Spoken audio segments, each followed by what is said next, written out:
Black man is arrested, but when the police discover who he is, they are shocked.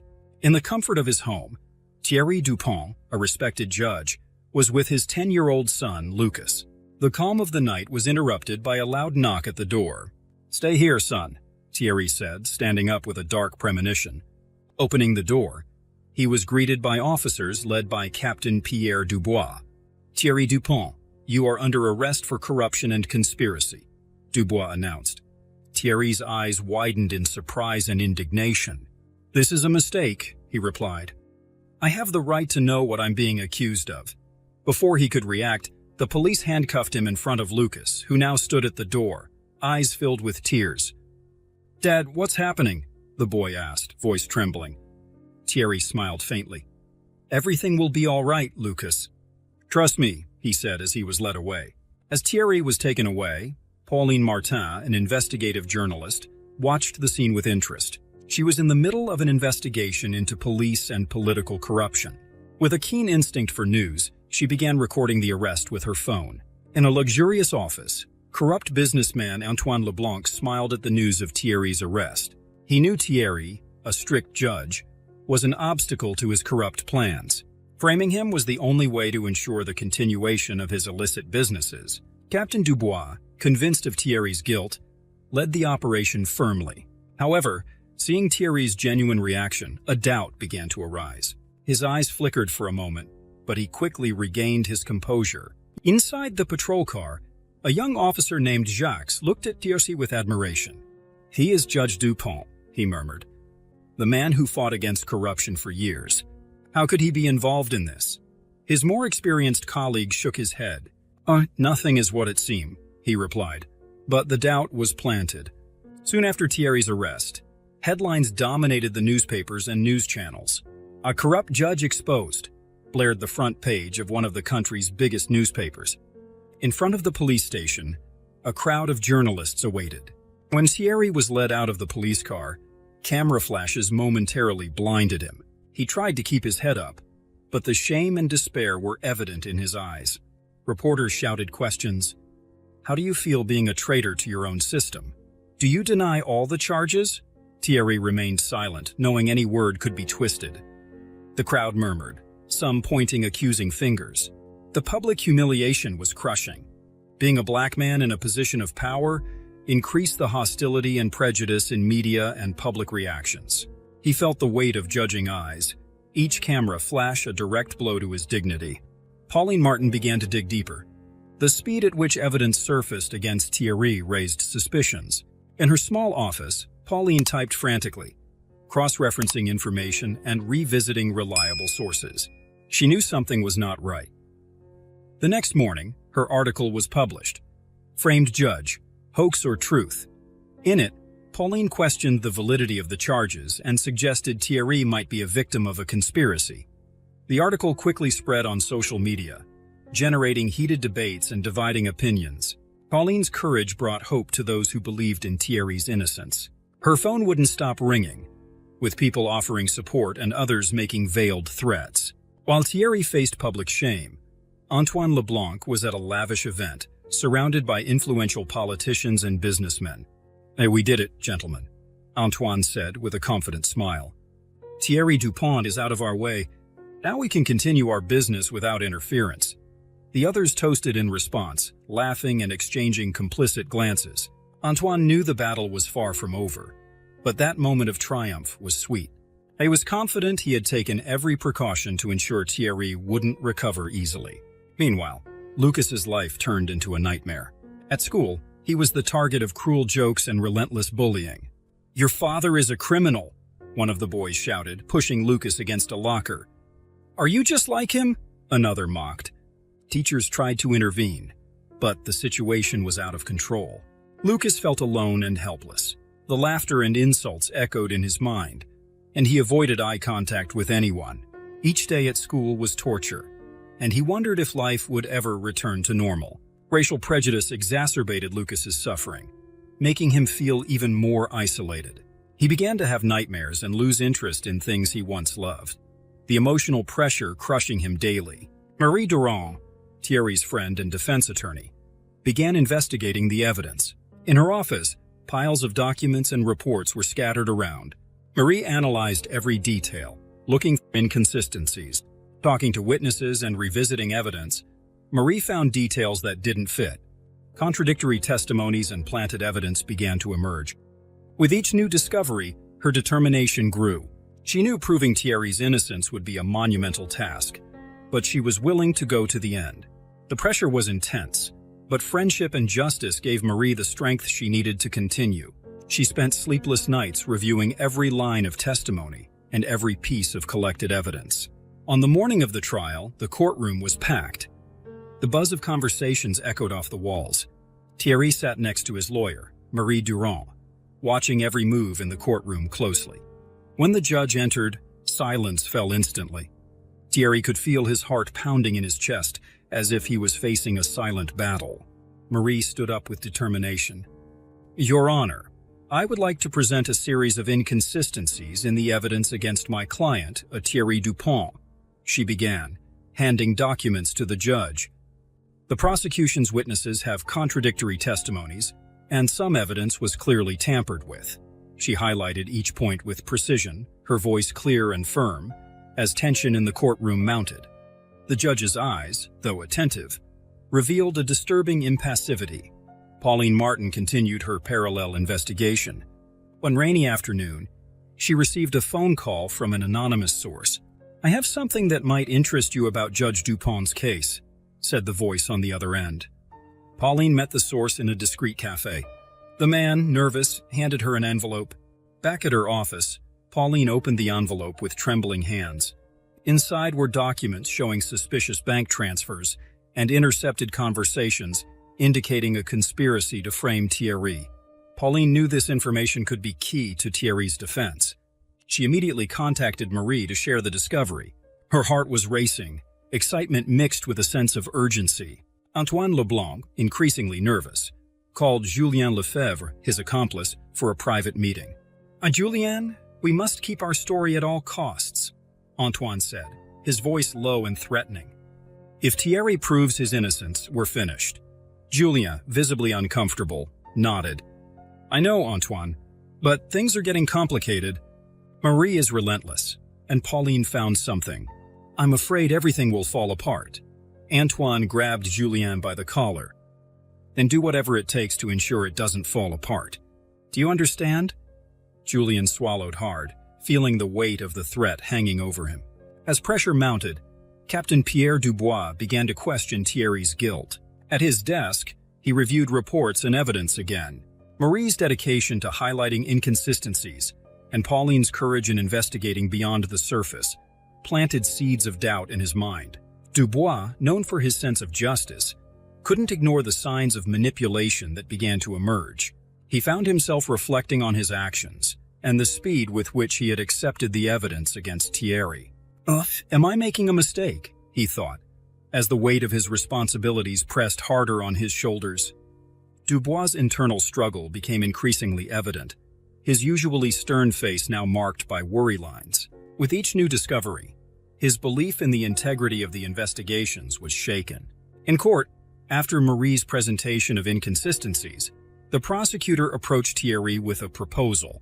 "If you accept a guilty plea, we can significantly reduce your sentence," he said, trying to appear reasonable. Thierry looked directly into the prosecutor's eyes, his determination unwavering. "I will not admit to something I didn't do. I'd rather fight for the truth," Thierry responded, his voice firm and full of conviction. Thierry's refusal to accept the deal only increased the tension in the courtroom. People murmured, surprised by his courage. The judge watched everything closely, his expression hard to decipher. Marie felt a chill as she realized the judicial system might be compromised. The judge's gaze sometimes seemed to avoid direct contact with her. Every movement and expression in the courtroom heightened the sense that larger forces were at play. Within the cold, damp walls of the prison, Thierry Dupont struggled to maintain his composure. News of his arrest had spread quickly among the inmates, many of whom he had personally sentenced.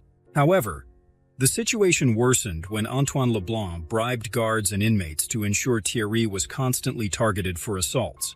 One dark night, as Thierry tried to rest, he was awakened by the sound of heavy footsteps.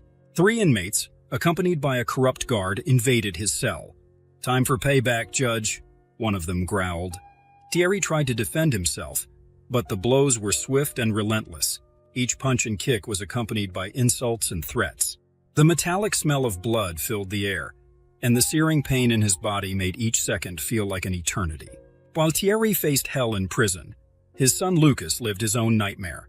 Due to his father's situation and the lack of an immediate guardian, social services temporarily placed him in foster care. Lucas watched helplessly as he was separated from everything he knew, feeling abandoned and lost. In the new home, Lucas could barely sleep. The voices and laughter of the other foster children seemed distant and unreal. He constantly wondered when he could go home, to his father's arms. Each passing day increased the feeling of isolation and sadness, as if a part of his soul was being torn away. The room he was given felt cold and impersonal, and every object around him seemed to reinforce the distance between him and his previous life. Pauline Martin, determined to uncover the truth, intensified her investigations. The new material she had obtained revealed even more inconsistencies in the case against Thierry. Determined to make a difference, she wrote a more aggressive and revealing article. "A Conspiracy Against Justice, the Thierry Dupont Case," was the title of the article that shook public opinion.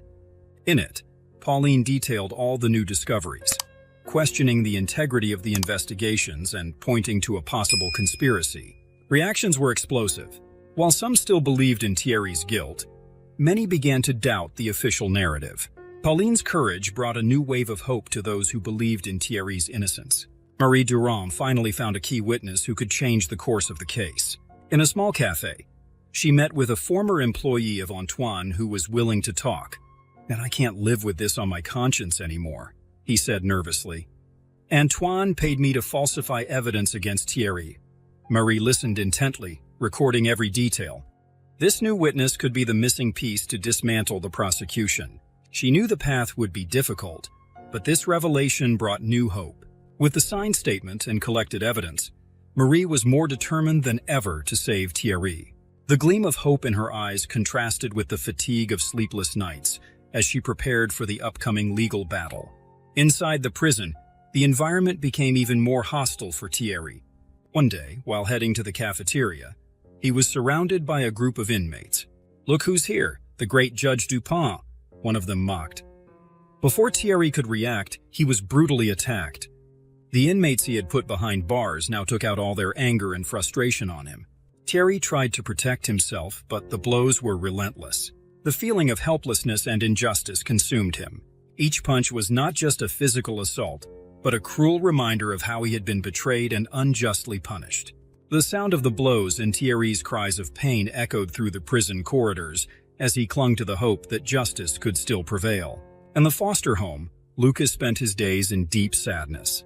Sitting by the window, he watched the children playing outside but had no desire to join them. The nights were the worst. He cried silently, holding an old teddy bear his father had given him. He felt completely abandoned, the pain of being away from his father and the uncertainty about the future consuming him. Lucas frequently looked at his phone, hoping for a call that never came.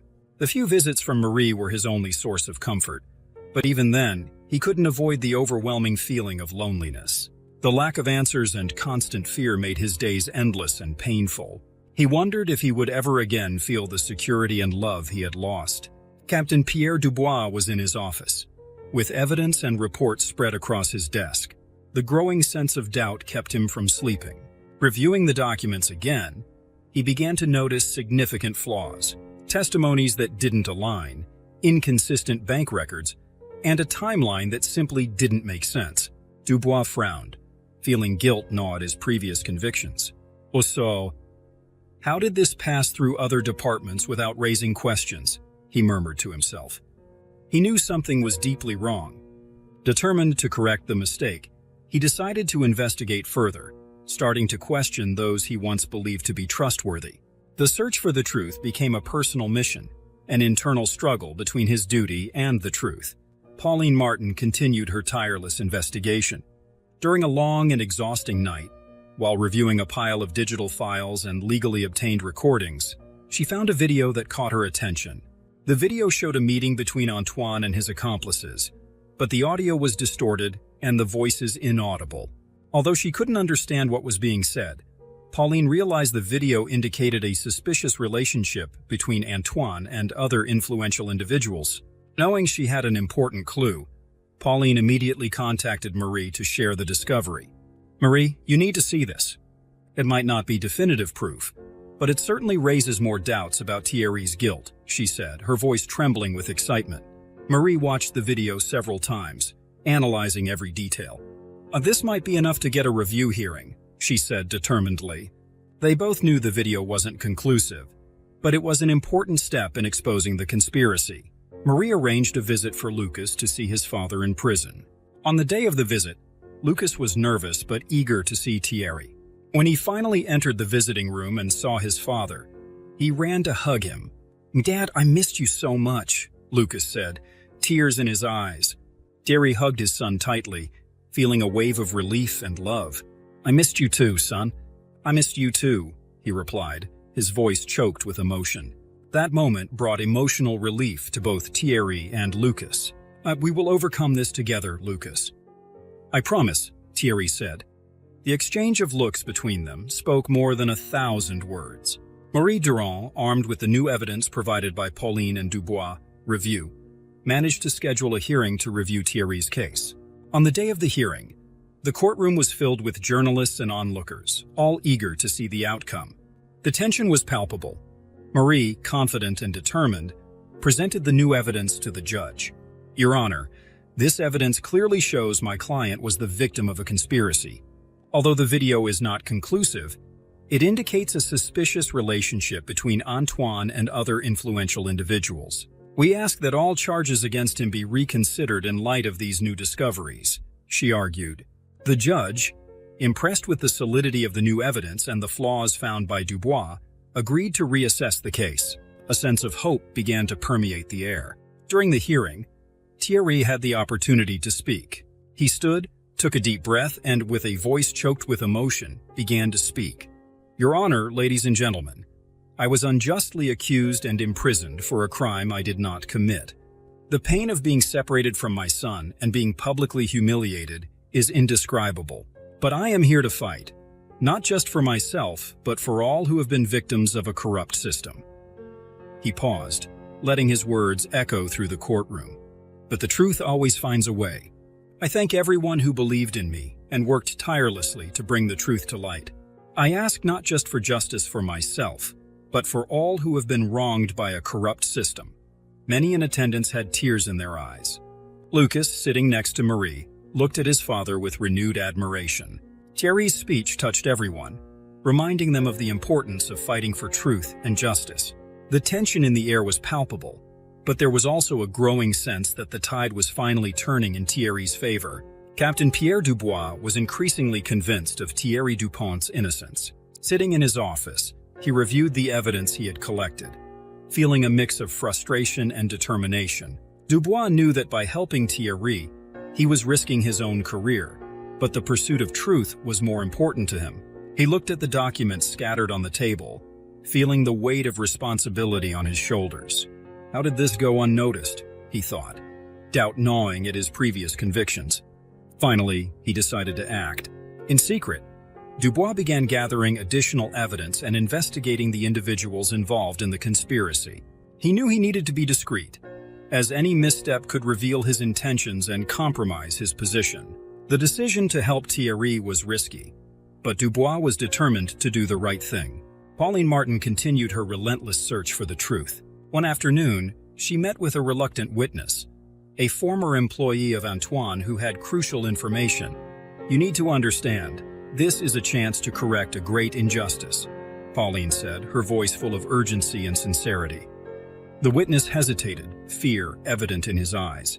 "And I saw Antoine bribing several people to frame Thierry," he finally said, his voice trembling. "But I'm afraid of what he might do if he finds out I talked."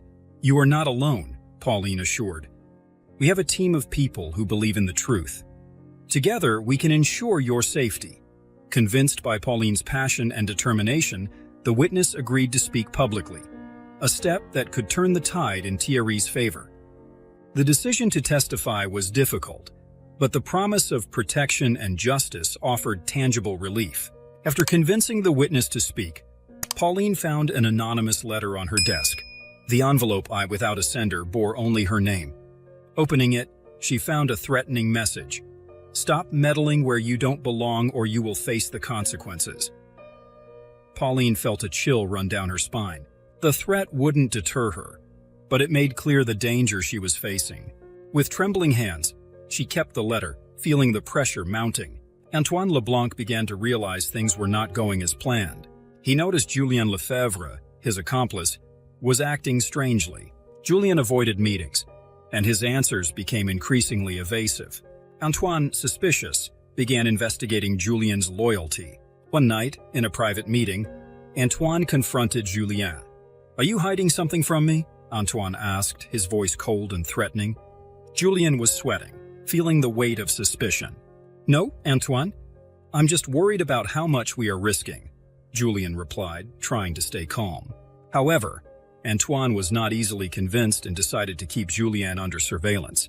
The tension between the two increased, threatening to unravel the conspiracy. Lucas, now with more time alongside his father during prison visits, began to understand the complexity of the situation.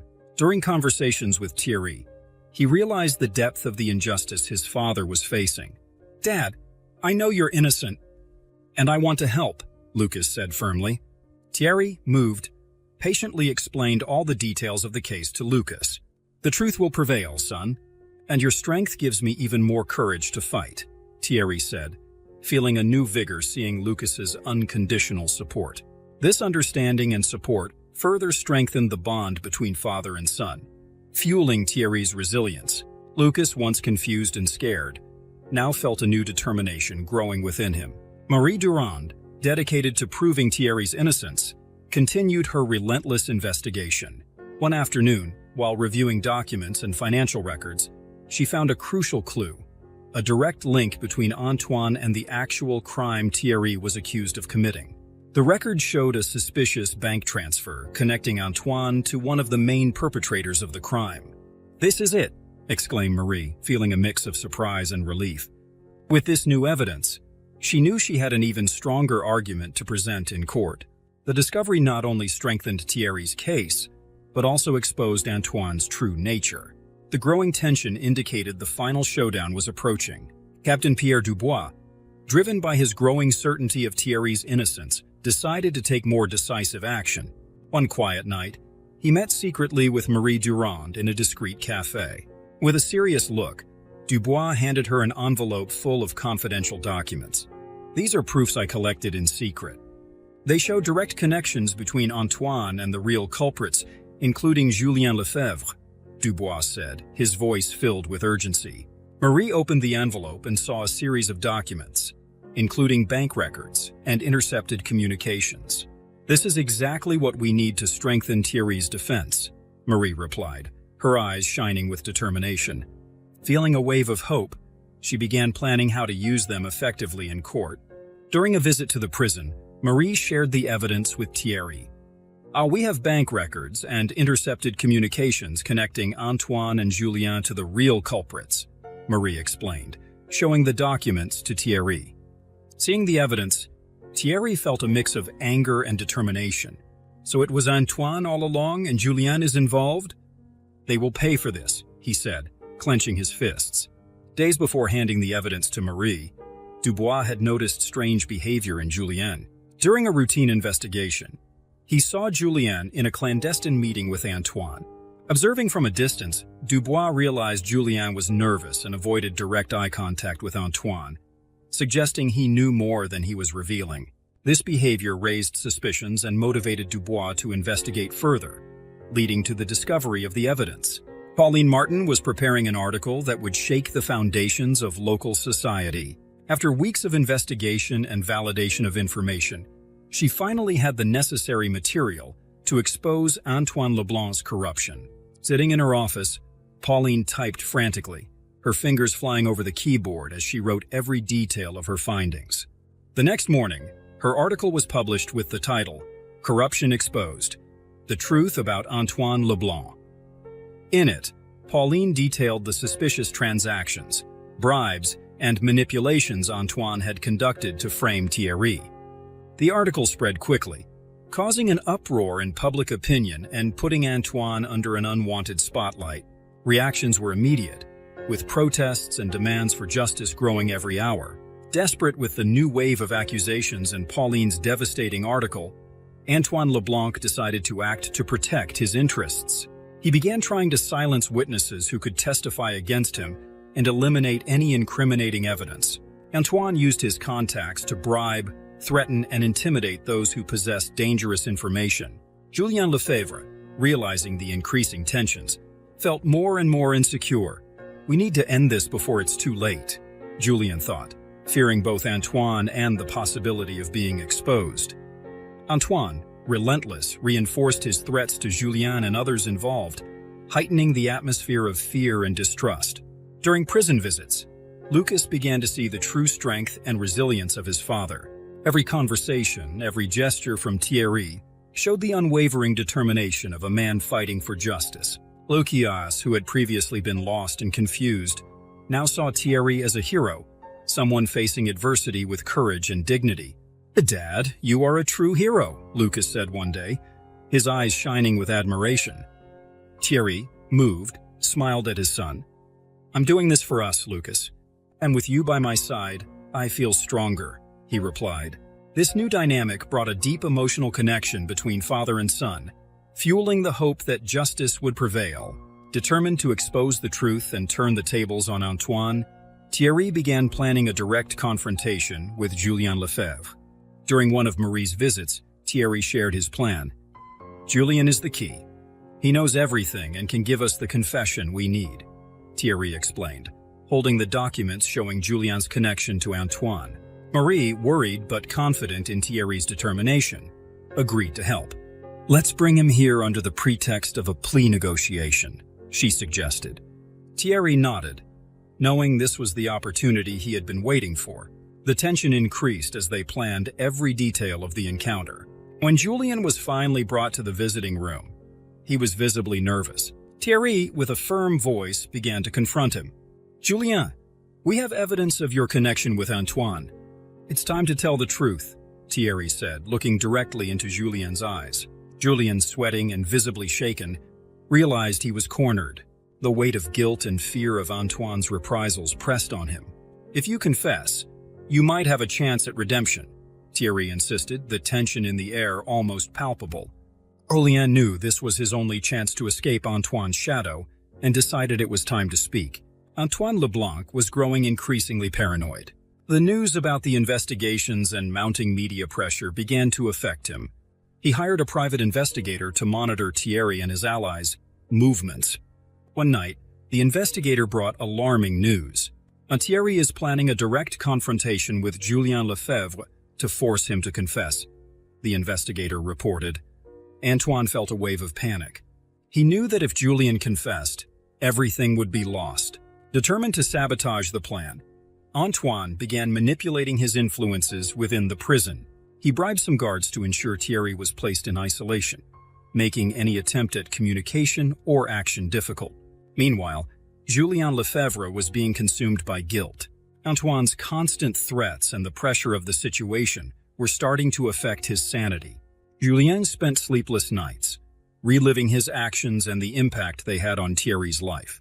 "How could I do this to him?" Julien thought, as tears of remorse streamed down his face. Gradually, the idea of confessing began to seem the only way to find peace. "Guess if I confess, maybe I can correct some of the wrong I did," Julien thought, trying to muster the courage to do the right thing. He knew that confessing would mean risking his own safety, but the guilt was unbearable. Pauline Martin, determined to uncover the truth, continued her relentless investigation. Her discoveries about Antoine were becoming increasingly dangerous. One night, while returning home, Pauline noticed she was being followed. The tension grew with every step, her heart racing. Suddenly, a car sped towards her. Pauline tried to run but was grazed and fell to the ground, feeling intense pain in her leg. The car quickly fled, leaving her injured and terrified. The police were called, and Pauline was taken to the hospital. While recovering, she knew Antoine was behind the attack. This only proves we're on the right track, she thought, determined to continue despite the fear and pain.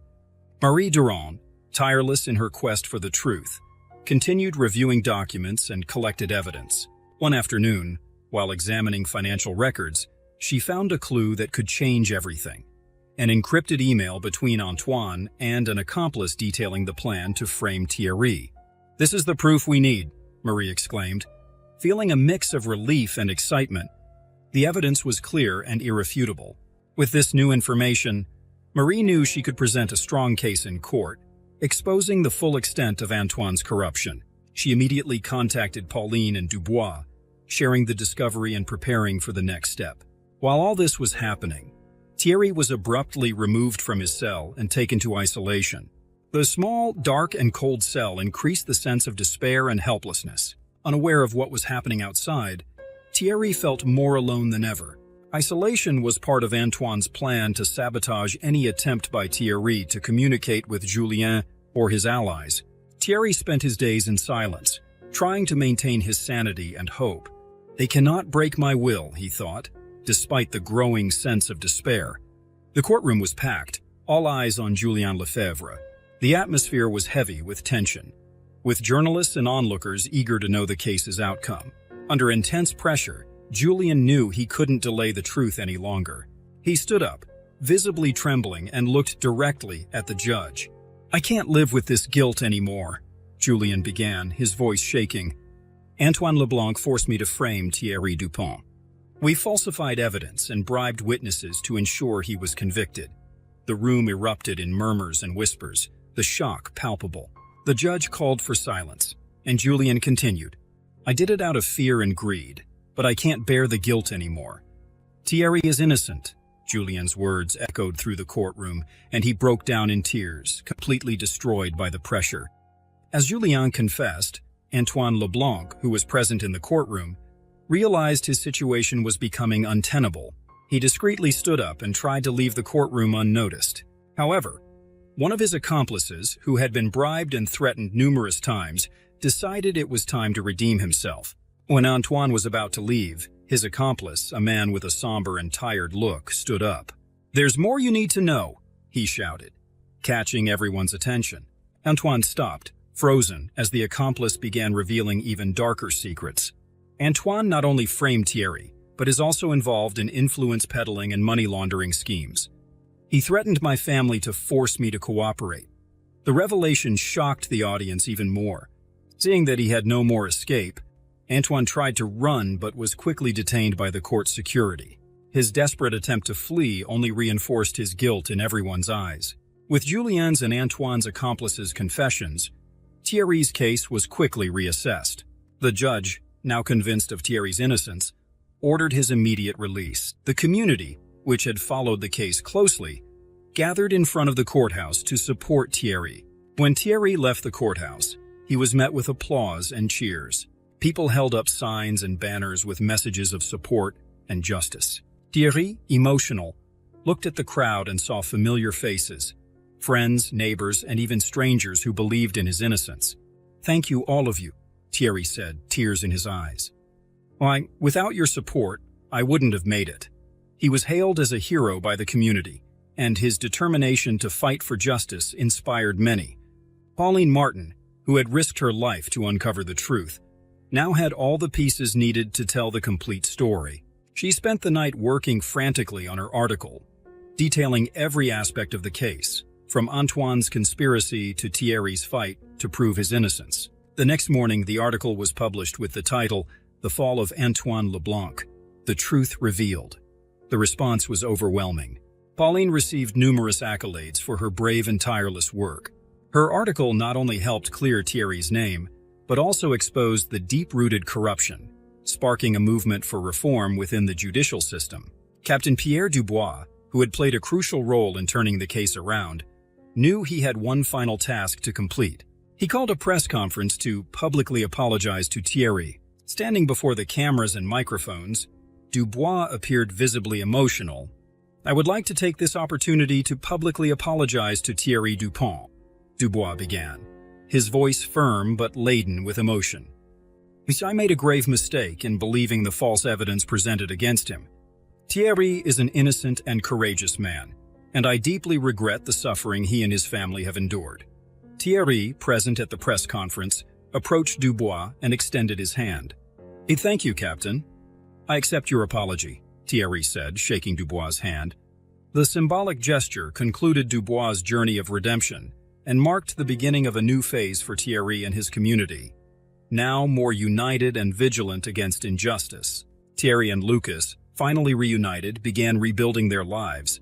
The relationship between father and son strengthened during the ordeal, and now, together, they face the future with renewed hope. They moved to a new home, away from the shadows of the past where they could start fresh.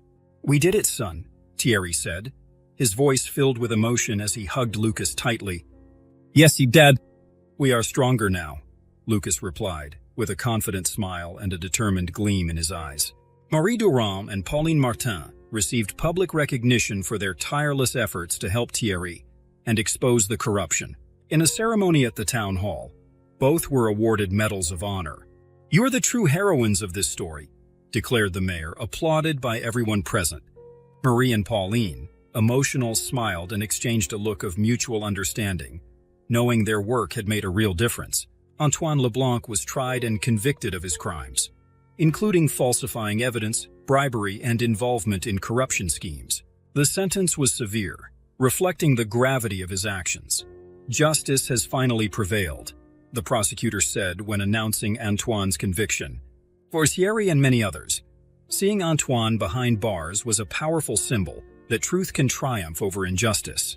The murmurs of approval among the public in the courtroom made it clear the community felt the same. Captain Pierre Dubois, motivated by his experience with Thierry's case, began implementing significant reforms within the police department. He introduced new investigation protocols, ethics and transparency training, and a hotline for reporting corruption. "We cannot allow mistakes like this to happen again," Dubois stated in a press conference. His determination to reform the police system ensured future cases would be handled with greater integrity, and the positive response from the community showed his effort was appreciated. Thierry, now free and with his name cleared, reflected on his journey. He acknowledged the importance of the support he received and decided he could not remain silent in the face of injustice. "This experience showed me we must fight against corruption and protect the innocent," Thierry declared in an interview. With the community by his side, he committed to using his voice and experience to promote justice. His determination was clear, and his words resonated deeply with those who listened.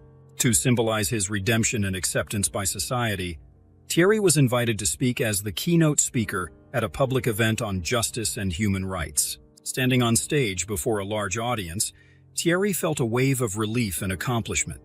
"I am honored to be here today, and I promise to continue fighting for a fairer system for all," he said, receiving a standing ovation. The warmth of the applause and the smiling faces in the crowd reinforced his determination and gave him the certainty he was on the right path.